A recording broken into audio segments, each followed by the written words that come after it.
인간은 누구를 막론하고 복을 사모합니다. 사람들은 누구든지 왜 복을 좋아하고 복받기를 원할까? 그것은 인간의 내면 깊은 곳에 자리 잡고 있는 잠재의식 때문입니다. 이런 잠재의식은 그렇다면 어디서부터 언제 우리의 잠재의식이 복받기를 사모하는 마음이 생기기 시작했을까? 하나님께서 만물을 창조하시고 마지막 날에 하나님의 형상과 모양대로 아담과 하와를 창조하시고 가장 먼저 주셨던 것이 무엇입니까? 세 가지 복을 주셨습니다. 그 첫 번째 복은 하나님의 생기, 곧 하나님의 영을 주셨습니다. 창세기 2장 7절에 보면 여호와 하나님이 땅의 흙으로 사람을 지으시고 생기를 그 코에 불어넣으시니 사람이 생명이 된지라. 하나님의 영을 흙으로 만든 육체 가운데 후 불어넣으시니까 사람은 불멸의 영적인 존재가 된 거예요. 불멸의 존재. 이것이 하나님의 형상과 모양이었습니다. 두 번째로 주신 복은 뭐냐면 창세기 1장 28절에 하나님이 그들에게 복을 주시며 자녀를 많이 낳고 생육하고 번성하고 땅에 충만하고 땅을 정복하라. 바다의 물고기와 하늘의 새와 땅 위에 움직이는 모든 생물을 다스려라 하는 복을 우리 인간에게 주셨습니다. 그러니까 두 번째 복은 뭐냐면 생육, 번성, 충만, 정복, 다스리는 복이에요. 이것은 인간이 이때부터 인간 내면에 이거 다 물질이거든요. 하나님이 만든 피조물의 물질을 다스리고 정복하는, 그러니까 물질에 대한 복을 사모하게 된 거예요. 이때부터. 그래서 육체는 영적인 존재 앞에 지배를 당하지 않을 수밖에 없어요. 그래서 성령이 충만한 사람 앞에 모든 사람들은 무릎을 꿇게 될 수밖에 없어요. 그래서 예수님 앞에 만물이 다 복종하는 거예요. 세 번째 주신 복은 뭐냐? 이것이 안식일의 복입니다. 창세기 2장 3절에 보면 하나님이 그 일곱째 날을 복되게 하사 거룩하게 하셨다 그랬습니다. 그 일곱째 날을 복되게 하사 거룩하게 하셨으니 이는 하나님이 창조하시며 만드시던 모든 일을 마치고 그날에 안식하였음이니라. 이것이 인간 내면에 자리 잡은 잠재의식, 다시 말하면 모든 인간은 예배심이 있어요. 하나님을 믿지 않는 사람들도 무언가에 의지하여 이방신을 섬기고자 하는 마음이에요. 이게 예배심. 이때부터 잠재의식, DNA가 우리 가운데 있게 되었다, 그런 얘기입니다. 안식일을 지키는 것은 하나님의 복을 이어받는 일이에요. 그래서 우리가 안식일을 꼭 지켜야 돼요. 주일날을 지켜야 돼요. 안식일을 복되게 하셨다는 거죠. 구속받은 하나님의 구별된 백성들이 예배를 드림으로 복을 다시 한번 리바이벌, 리스토어, 갱신시켜 주는 거예요. 그런데 말입니다. 하나님께서 주신 복을 인간이 범죄함으로 누리지 못하게 된 거예요. 복 대신 그 후부터 저주가 따라다닌 거예요. 예수님께서 인간의 저주를 대신하여 저주의 십자가를 지시려고 이 땅에 오셨단 말입니다. 갈라디아 3장 13절에 보면 그리스도께서 우리를 위하여 저주를 받은 바 되사 율법의 저주에서 우리를 속량하셨으니 기록된 바 나무에 달린 자마다 저주 아래 있는 자라 하였음이니라. 예수님을 보내셔서 우리의 허물과 죄악과 심판과 저주와 사망을 대신 지시고 대신 갚으시고 대신 제물이 되시고, 그걸 대속의 제물이라고 하죠. 대속의 제물이 되시고 속죄의 제물이 되시고, 그리고 깨어지고 부서진 하나님과의 관계를 회복시켜 주신 거예요. 그리고 하나님으로부터 받았던 이 세 가지의 복을 바로 그 순간에 다시 한번 우리에게 회복시켜 주신 거예요. 심판을 면하게 하시고 저주를 대신 십자가상에 달려서 우리로부터 저주를 가져가시고 깨어진 복을 다시 회복시켜 주신 거예요. 그러므로 예수 안에 있는 사람은 창세 때부터 세 가지 복이 회복된 거예요. 그러므로 모든 믿는 사람들이나 믿지 않는 사람들의 내면의 깊은 잠재의식 속에는 이렇게 복을 사모한 마음이 있는 거예요. DNA가 있는 거예요. 보이지 않는 DNA. 복이란 뭐죠? 복이란 뭘까요? 물질이 최상의 가치입니까? 물론 그것도 잠재의식 쪽에 있는 거예요. 명예가 최상의 가치일까요? 그럴 수 있어요. 그러나 바로 그리스도로 말미암아 죄사함을 얻고 하나님의 자녀로 영원한 생명을 얻는 복이 가장 큰 복이에요. 하나님이 이처럼 세상을 사랑하사 독생자를 주셨으니 이는 저를 믿는 자마다 멸망치 않고 영생을 얻게 하려 하심이니라. 이 요한복음 3장 16절의 복은 영생을 얻는 복이 가장 큰 복이에요. 이 세상은 눈 깜짝하면 지나가요. 70, 80세 되신 분한테 지난 과거가 눈 깜짝 하룻밤 춘몽이라고 그러잖아요.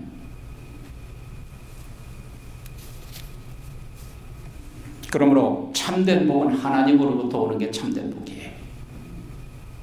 왜냐하면 하나님은 복의 근원이에요. 근원. 참된 복은 복의 근원이신 하나님이 우리에게 주신 거라고요. 참된 복은 그래서 그리스도를 통해서 받도록 하셨어요. 그리스도를 모르면 그 복을 받을 수가 없어요. 하나님께서 주시는 복은 아무라도 받는 것이 아니에요.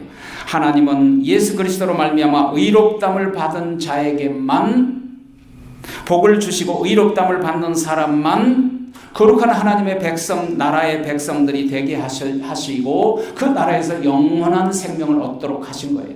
그러니까 예수를 모르는 사람은 아무런 복을 받을 수가 없다고요. 사도행전 3장, 이사야서 3장 10절에 보면 구약에서도 그걸 미리서 의인에게만 복이 있느니라 그랬어요. 예수님이 우리를 의롭다 하신 사람에게만 바로 하나님이 우리에게 주신 그 복이 있느니라 그런 뜻이죠. 바로 이 의의 옷은 예수님 십자가로부터 우리에게 전가시켜 주신 이 전가의 트랜스퍼러블 디알라지가 엄청나게 중요한 거예요. 하나님이 우리에게 전가시켜 준 건 복된 것들, 그 중에서 의의 옷을 우리에게 입혀주신 거죠. 이게 뭐냐? 우리가 끝까지 오늘 본문에서 말씀하신 대로 지켜야 할 복이라고 해요. 만일 주님이 주신 의의 옷을 잃어버리면 어떻게 우리가 신랑이 올 때 그분을 맞이할 수 있겠어요? 그러면 하나님으로부터 나온 복은 우리가 어떻게 받을 수 있느냐? 예수 그리스도를 통해서만 받게 하신 거예요. 예수 그리스도는 복의 통로이며 우리는 예수 그리스도로부터 받은 복을 다른 사람들에게 복을 나누어주는 우리도 복의 통로가 되어야 되는 거예요. 이게 그리스도인이에요. 종말 때 반드시 우리가 받아야 할 복은 뭔가? 첫 번째가 더러운 귀신의 영에 사로잡히지 않는 자가 복되다 그랬어요. 오늘 본문에. 본문에 등장한 우리가 입어야 할 옷은 정결한 신부의 깨끗한 옷이에요. 예수 그리스도를 믿음으로 구원받는 사람에게만 주시는 의의 옷이라고요. 그런데 세상이 너무 더럽습니다. 세상이 온통 더러운 귀신들에게 사로잡혀 있기 때문에 그런 거예요. 그래서 신부는 영적으로 졸지 말고 깨어서 결혼식 때에 입어야 할 깨끗한 옷을 빼앗기거나 더럽히지 말고 지켜야 한다고 오늘 본문에서 우리에게 분명히 말씀하시는 거예요. 아니 신부가 결혼 날짜 놔두고 준비한 신부의 옷을 잃어버리면 그게 어떻게 되겠어요? 생각을 해보세요. 그래서 오늘 본문 요한계시록 16장 13절 이하에 보면 이런 말씀이 있잖아요. 또 내가 보매 개구리 같은 새 더러운 영이 용의 입과 짐승의 입과 거짓 선지자의 입에서 나오니 저희는 귀신의 영이라. 이적을 행하여 온 천하 임금들에게 가서 하나님 곧 전능하신 이의 큰 날에 전쟁을 위하여 그들을 모은다 그랬어요. 패거리를 만드는 거예요. 국가들끼리. 이 세 종류 중에서 그러면 이 세 종류를 잠시 간단히 알아봐요. 나중에 다시 우리가 공부하겠지만 이 세 종류는 여러분이 그 그림을 보는 것처럼 이 용은 바다에서 이 용은 사탄이라고 그랬어요. 용 사탄 일곱 뿔이 있는 사탄이에요. 그 다음에 이 짐승은 뭐냐? 이 바다에서 올라온 짐승이에요. 그리고 이 거짓 선지자예요. 이 양의 탈을 쓴 위선적인 어떤 위대한 성직자를 말하겠죠. 거짓 영. 이 세 영이 합쳐서 적그리스도의 영이 적그리스도 666표를 받고 그들에게 경배하라고 하는 666이에요.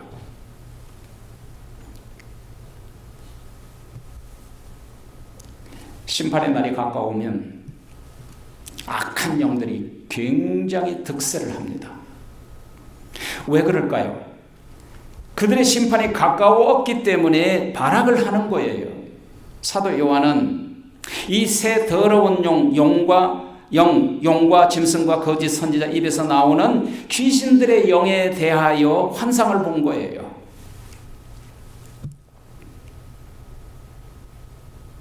하도 힘이 세서 여러분 이 귀신의 영을 예수님은 더러운 귀신아 그랬어요.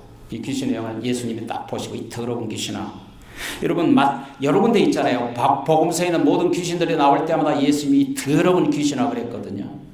근데 특별히 거기 보면 마가복음 5장에 보면 쇠사슬로 온몸을 묶어도 쇠사슬을 끊어버리고 사람을 두렵게 했던, 그래서 그 무덤가에 살면서 밤낮으로 괴성을 질러서 사람들에게 두려움을 줬던 귀신에 대한 얘기 나오잖아요. 어느 날 예수님이 배를 타고 갈릴리 건너편 해변에 이렇게 배를 타고 도착했어요. 그런데 거라사인 지방의 항구에 도착하자마자 무덤 사이에서 귀신 들린 사람이 나타나서 예수님 앞에 절하며 큰 소리로 외쳤다 그랬어요. 그 뭐라고 외쳤는 줄 아십니까? 지극히 높으신 하나님의 아들 예수여. 귀신이 그렇게 외쳤다니까요. 당신이 나와 무슨 상관이니까 원하건대 하나님 앞에 맹세하고 나를 괴롭게 좀 하지 마소서. 귀신들도 예수님을 알고 소리쳤단 말이에요. 지극히 높으신 하나님의 아들 예수여 라고 고백했단 말이에요. 귀신은 예수님을 두려워했어요. 그래서 더러운 귀신은 예수님께 당신과 내가 무슨 상관입니까? 나를 멸망시키려 하십니까? 나를 괴롭히지 마소서 하고 예수님을 대들고 비방했다고요. 여러분 여기서 우리가 분명히 알아야 될 게 우리가 알고 있는 예수가 우리만 알고 있는 거 아니라 귀신들도 영적인 존재이기 때문에 예수님을 알고 있었다는 거예요. 야고보서 2장 19절에 보면 네가 하나님은 한 분인 줄을 믿느냐? That's right. 맞다. 귀신들도 믿고 떠느니라. 이 허탄한 사람아 행함이 없는 믿음이 헛것인 줄 알지 못하느냐?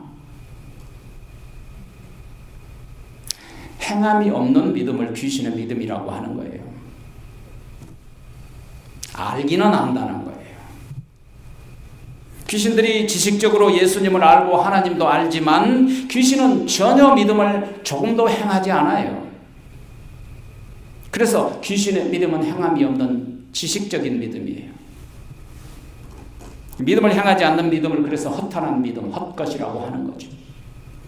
왜 이런 말씀에 귀를 기울이지 않는지 참 안타깝고 가슴 아픈 일이에요.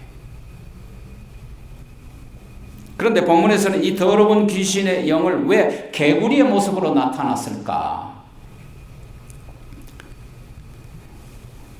여러분 예수 안 믿는 사람들은 용이 나오면 재수 있다고, 뱀이 나오면 길조라고 하고, 황금 개구리가 나오면 길조라고 해요. 근데 영적으로 이거 다 원수예요. 더러운 귀신 왜 개구리 모습으로 표현을 할까? 이집트에서는 이 개구리를 자신의 여신으로 섬겼어요. 신으로. 왜냐하면 개구리는 알을 엄청 많이 까잖아요. 그러니까 개구리를 잘 섬기면 후손이 번성하다는 그런 믿음을 가지고 개구리를 신으로 섬겼다니까. 그래서 하나님이 개구리로 그들을 심판하신 거죠. 그런데 참 흥미롭게도 이 개구리 같은 새 더러운 용을 짐승, 용 그리고 거짓 선지자의 입에서 토해냈단 말이에요. 여러분이 그림을 그런 것처럼 용이 토해낸 게 더러운 귀신의 영, 개구리, 이 짐승이 토해낸 것도 개구리, 더러운 영, 그 다음에 이 선지자, 거짓 선지자가 토해낸 것도 거짓말, 개구리, 거짓 영. 이 귀신을 토해내는 이 세 종류는 누구를 상징할까? 이 세 종류는 한 연합체예요. 짐승, 용, 거짓 선지자를 행하는 것들이, 이들이 행하는 일은 뭐냐면 거짓말, 미혹해 하는 일. 이들이 곧 적그리스도의 영이고 예수님이 그러셨죠. 거짓의 애비는 마귀니라. 세상 왕들은 이 세 종류의 거짓말하는 영들에게 속아 넘어가서 연합체를 이루어서 기독교 국가와 전쟁을 일으키려고 패거리를 만드는 연합군을 만드는 거예요. 이것이 장차 아마겟돈 전쟁이 되는 거예요. 구약에서도 보면 비슷한 예가 있어요. 가령 예를 들어서 열왕기상 22장 14절에 보면 거짓말하는 영들이 어디로 들어왔습니까? 아합 왕의 에베게 돌아와 가지고 거짓말하는 영이 아합에게 들어와서 아합이 그 거짓말을 믿고 여호사밧과 함께 전쟁을 일으키는 거죠. 거짓말하는 영과 여호와의 영끼리 싸우는 장면이 열왕기상 22장에 등장해요. 여러분, 예수님께서도 정말의 거짓 선지자들이 기적과 기사로 사람들을 미혹하게 할 것이라고 마태복음 24장 24절에서 분명히 말씀하셨죠. 사도 바울도 악한 적그리스도, 이 악한 자가, 이건 적그리스도죠. 악한 자가 사탄의 능력을 받아서 역사를 따라 모든 능력과 표적과 기사와 불의의 모든 속임으로 말미암아 그들을 속여서 임하게 될 거다. 그날이 되면. 이게 바로 데살로니가 후서 2장 8절 이하의 말씀이죠. 이 연합체를 따르는 세상 임금들의 군대가 일으킬 전쟁을 아마겟돈 전쟁인데, 이 아마겟돈 전쟁은 주님이 재림하기 전에 마지막 전쟁이에요. 그리고 재림하시는 거예요. 그런데 이 아마겟돈 전쟁을 언제 일으킨다고 그랬습니까? 보니까 하나님 곧 전능하신 큰 날에 전쟁이 일어난다. 14절의 말씀이에요. 그 큰 날, 그것은 예수 그리스도께서 재림하는 날이죠. 하필 재림하는 날 이들이 전쟁을 일으켜요. 이 날에 하나님을 대적하기 위해서 귀신의 영들은 세상의 임금들을 미혹해서 연합군을 만들어 모든 교회 세력과 함께 전쟁을 일으켜요. 다시 말하면 예수님 오신 것을 안 이들이 최후의 타락을 하는 거예요. 주님께서는 그리스도인들을 대적하는 그들을 가만 보고 있지 않으셨죠. 그리고 하늘 구름을 타고 천만 천군 천사들을 대동하시고 오셔서 재림하셔서 악한 세력들을 완전히 징벌하시죠. 그러므로 종말의 그리스도인들이 할 일이 뭐냐? 두 번째, 깨어있어 자기 옷을 지키는 자가 복이 있다고 그랬어요. 오늘 본문의 15절에 보니까 보라, 내가 예수님이 도적같이 오리니 누구든지 깨어 자기 옷을 지켜 벌거벗지 아니하고 다니면 자기의 부끄러움을 보이지 아니하는 자는 복이 있다고 그랬어요. 주님의 재림때가 임박한 이때 복이 있는 자가 누구냐? 먼저 깨어 있어서 자기 옷을 지키라는 거죠. 주님의 재림은 도적같이 예고 없이 임하시기 때문에 깨어 있어야겠죠. 이 지킨다, 자기 옷을 지킨다고 할 테레오라는 말은 보초병이 to watch over, 보초를 쓰고 적군이 오나 안 오나 살펴보고 지켜보는 거고, 목자가 양을 지킨다, to guard, 목자가 양을 지키듯이 눈을 부릅뜨고 지키는 그 모습이죠. 바로 이런 모습으로 우리가 마지막 때를 준비해야 된다는 거예요. 신부들은 깨어 있어서 신랑을 맞이할 준비를 해야죠. 졸지 말고 깨어 있어야, 왜 졸지 말고 깨어 있어야 하느냐면 자기 옷을 지키기 위해서요. 옛날에는 하도 가난해서 옷이 없으니까 남의 옷 도적질해서 갖다 입은 수가 많았거든요. 졸고 있을 때 도적이 와서 신부의 옷을 가져가면 만일에 밤중이라도 알지 못한 때에 신랑이 오면 그 옷을 입지 못하고 어떻게 벌거벗고 나갈 수 있겠어요. 그런데요, 이건 영적으로 어떤 경우를 얘기하고 있느냐면, 영적인 도적들은 귀신의 영들, 거짓말하는 자들, 이단자들, 적그리스도의 영, 거짓 복음을 전하는 자들이에요. 그들에게 속아 넘어가면 내가 귀하게 받은 예수님으로부터 받은 신부의 의의 옷을 잊어버린단 말이에요. 그것을 조심하라는 거죠. 벌거벗고 신랑을 맞이한다면 도대체 무슨 꼴이 되겠습니까? 그 모습을 부끄러움을 보이는 자라 그랬어요. 벌거벗어서 부끄러움을 보이지 않는 사람이 복된 신부다. 그래서 깨어 있으려면 어떻게 해야 하느냐? 우리가 보통 깨어 있으려면 날마다 기도의 삶을 살아야 돼요. 기도는 영적인 잠에서 깨어나는 거예요. 깨어서 자기 옷을 지켜야 되겠죠. 옷을 지킨다는 말은 또 무슨 말이냐면 그리스도 예수의 보혈로 말미암아 사죄의 은총에 대한 감사의 마음을 항상 잊지 말고 그리스도의 보혈로 받은 전 인격적인 주님의 은혜로 말미암아 주님 앞에 있는 것처럼 고랑되어 그렇게 살아가는 모습, 이것이 바로 구원받은 자로서 자기 사명, 자기 본분을 다하는 사람들이죠. 주님께서 십자가를 통해서 주신 의의 옷, 신부에게 결혼식 때 입으라고 주신 그 옷을 지켜라는 거예요. 속아 넘어가지 말라는 거죠. 예수님께서 세상에 계실 때 마태복음 24장에서 똑같은 말씀을 미리 우리에게 해주신 거예요. 귀신의 영들이 미혹하여 전쟁을 일으킬 것이다 그랬어요.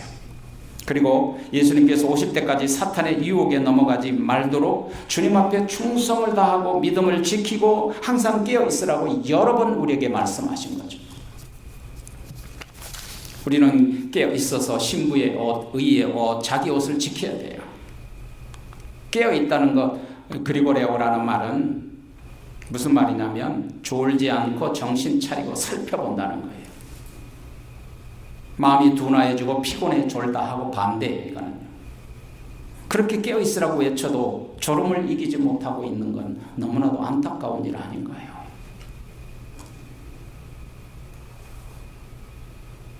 깨어있음은 방심하지 않는, 그리고 조심스럽게 세심하게 주님이 오시나 안 오시나를 살펴보는 거예요. 이 단어는 예수님의 재림에 대해서 특별히 여러 번 강조하고 있다는 거예요. 깨어있으라는 것은. 주님께서 어느 날 밤에 도적처럼 갑자기 오시기 때문에 깨어있으라고 미리 우리에게 경고하시고 알려주신 거예요. 얼마나 고마워요. 깨어있는 사람들만 주님의 재림에 참여할 수 있어요. 깨어있는 사람만 주님의 재림에 참여할 수 있습니다. 주의하라, 깨어있어라. 여러분, 여기 보면 마가복음 13장 33절이에요. 주의하라, 깨어있어라. 그때가 언제인지 알지 못한다. 그러므로 깨어있어라. 집주인이 언제 오는지, 혹 저물 때 일는지, 혹 밤중일는지, 혹 밤을 때 일는지, 혹 새벽일는지 너희가 알지 못함이라. 깨어있으라. 내가 너희에게 하는 이 말은 모든 사람들에게 하는 말이니라.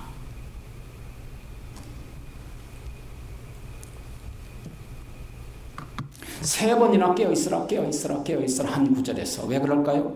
그만큼 중요하기 때문에 반복적으로 강조하신 거예요. 성경에는 예수님의 재림에 대한 말씀을 하실 때마다 가장 근본적으로 하신 말씀은 깨어있어라. 오늘 본문에서도 장차 재림 심판의 무서운 상황이 도래하기 전에 깨어있으라고 우리에게 강조하신 거죠. 주님이 언제 오실는지 알 수 없고 도적은 불의에 호련히 예고 없이 찾아오는 것 같이 제발 깨어있으라고, 제발 준비하라고 우리에게 권고하고 있는 것입니다. 깨어있으란 말은 또 다른 의미에서 예수님과 함께 교제하며 살아가라는 거예요. 겟세마네 동산에서 땀방울이 피가 되도록 기도하시던 날 밤에 예수님은 졸고 있던 제자들을 찾아가서 3번씩이나 깨어있어라, 일어나라고. 내 마음이 매우 고민하게 죽게 된다. 십자가를 앞두고 내가 너무 힘들다. 그러니 여기서 머물러 나와 함께 깨어있어다오. 나와 함께 기도해다오. 그러므로 깨어있다는 말은 예수님과 함께 기도하는 삶, 예배의 삶, 말씀과 함께하는 삶이에요. 영적으로 깨어있으려면 주님과의 교통함으로 늘 살아가야 돼요. 주님의 고난의 교제에 참여하는 삶, 십자가를 지고 따라가는 삶이 아닙니까? 왜 깨어있어야 하는가? 원수로부터 오는 시험에서 우리가 건짐을 받게 하기 위함이죠. 예수님이 마태복음 26장 41절에서 졸고 있는 제자들에게 가서 3번씩이나 말씀하시는, 이르시되 어찌하여 자느냐? 시험에 들지 않게 일어나 기도하라 하시니라. 사도 베드로는 그날 밤에 주님과 함께 깨어 기도하지 못한 이유 때문에 졸다가 엄청난 시험에 빠졌잖아요. 그날이 새기 전에 예수님을 3번씩이나 부인했고 예수님을 저주까지 했던 뼈저리도록 가슴 아픈 경험을 가지고 있었어요. 사도 베드로는. 그래서 사도 베드로는 뭐라고 큰 소리로 베드로전서 5장 8절에서 외쳤습니까? 근신하라 깨어라 너희 대적 마귀가 우는 사자같이 두루다니며 삼킬 차를 찾느니라. 제가 언젠가 다른 분들하고 나눴던 경험이 있는데, 제가 아주 오래전에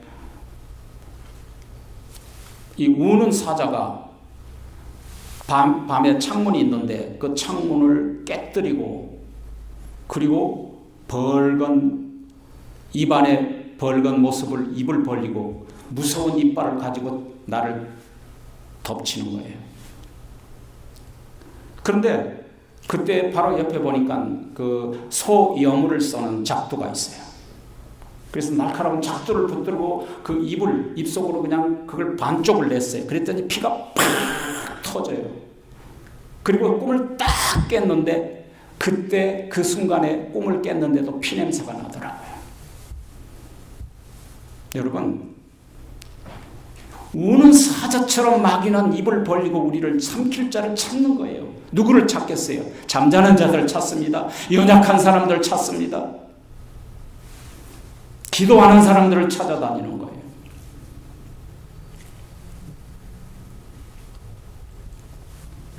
영적으로 깨어있어야 사탄의 시험과 함정에서 우리가 건짐을 받는 거예요. 깨어있는 모습은 적군과 대적하고 있는 아군 막사를 지키는 보초병과 같은 거예요. 그러므로 교회는 부르심 받는 깨어있는 하나님의 일꾼들, 하나님의 군사들이에요. 날마다 훈련을 받고 준비된 영적인 군사로서 항상 깨어 적군을 관찰해야 돼요. 그래야 전쟁에서 승리할 수 있지 않을까요? 지금 적군이 쳐들어오는데 만일이 졸고 있으면 백발백중 전멸당한다고요. 우리가 입어야 할 옷, 또 다른 옷은 뭐냐면 성도들의 옳은 행위라고 성경에서 우리에게 말씀하세요. 성도들의 옳은 행위, 이게 세마포 성도들의 옳은 행위니라. 그에게 빛나고 깨끗한 세마포 옷을 입도록 했으니 바로 그 세마포 옷은 신부의 옷은 너희의 옳은 행위니라. 행함은 뭐예요? 믿음을 실천하는 걸 행함이라고 하는 거예요. 믿음을 행할 때마다 그 세마포가 짜여지는 거예요. 준비되는 거예요. 복을 받아도 복이 있는 줄 모르고 아무것도 그 복을 알지 못한 사람들은 예수님의 달란트 비유에서 한 달란트 받고 아무것도 하지 않는 사람과 똑같아요. 그 한 달란트 받고 아무것도 하지 않았을 때 그 주인이 왔을 때 그를 어떻게 했습니까? 우리는 다 2달란트 받은 사람, 다 5달란트 받은 사람들로서 다 그걸 남기고 주 앞에 행함으로 그 행실을 통해서 세마포를 짜는 저와 여러분이 되기를 주님의 이름으로 축복합니다. 마지막 3번째로는 자기의 부끄러움을 보이지 않는 자가 복이 있다고 했어요. 벌거벗고 다니면서 그게 무슨 복입니까? 그렇잖아요. 길가에 벌거벗고 있는 거지들, 정신이상자들이 뭐가 복입니까? 부끄럽죠. 이 말의 의미는 신앙을 버리고 세상과 타협하며 살아가는 사람이 부끄러운 일을 해놓고도 부끄러운 줄 모르는 뻔뻔한 모습들이에요. 라오디게아 교회를 향하여 벌거벗은 너희가 부자라나, 자칭 너희가 부유하고 부자라나 내가 보기에는 벌거벗은 것을 알지 못하는도다. 흰옷을 빨리 사서 벌거벗은 수치를 가려라 그랬어요. 세상에 십자가를 통해 우리에게 주신 이 의의 옷을 입지 않으면 우리는 추악한 모습이 보일 수밖에 없어요. 하나님 보시기에. 그러므로 우리가 자기의 부끄러움을 보이지 않는 자가 복이 있기 때문에 우리의 옷을 준비하고 깨어있어 지켜야 돼. 인간은 태어날 때부터 벌거벗고 태어나요. 그 이유가 뭔 줄 아십니까? 예수님께서 우리의 모든 수치를 대신 당하시려고 그 벌거벗은 것을 가리워주는 게 의의 옷 아닙니까? 아담과 하와에게 짐승을 잡아서 피 흘려서 옷을 줬던 그 가죽옷, 바로 그것이 의의 옷이 아닙니까? 그래서 로마서 10장 11절에서는 누구든지 그를 믿는 자는 수치와 부끄러움을 당치 아니하리라고 했어요. 시편 기자는 수치를 당하지 않게 해달라고 간절히 기도했죠. 시편 25편 보면 다윗은 주를 바라는 자에게로부터 수치를 당치 않게 하옵소서.